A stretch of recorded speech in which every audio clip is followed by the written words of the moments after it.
السؤال اللي هسأله هو مرتبط بالتسويق، بس هو مرتبط بموقف حقيقي انا مريت بيه، وهقول لكم في فيديو تاني انا اتصرفت فيه ازاي، بس حابه اسمع ارائكم كده.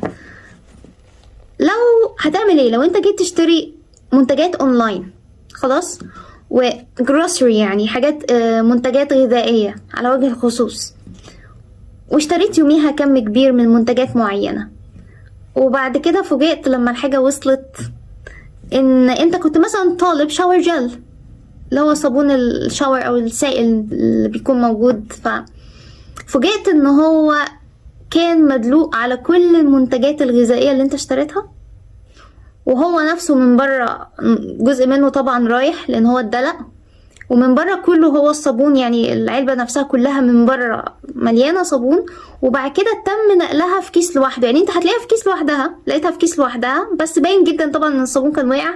وتفهم بقى ككونكلوجن لانه باين قوي انه هو كان في الاول حد اخطأ وحط الشاور جel ده مع منتجات الغذائية واتدلقت عليها واتملت صابون، وبعد كده هو ادرك الخطأ فراح واخدها مرة تانية حاطتها في كيس لوحدها وقفل عليها وبعتلك الاوردر.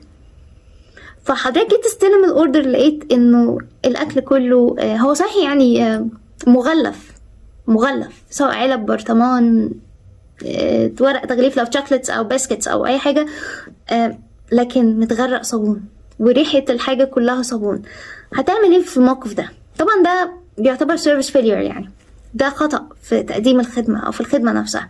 بس هل هتتصل بالمكان ده وتعبر عن غضبك وتطلب منهم ان هم يجوا ياخدوا المنتجات اللي جابوها ويستبدلوها بمنتجات ما فيهاش مشكله وصحيحه يعني،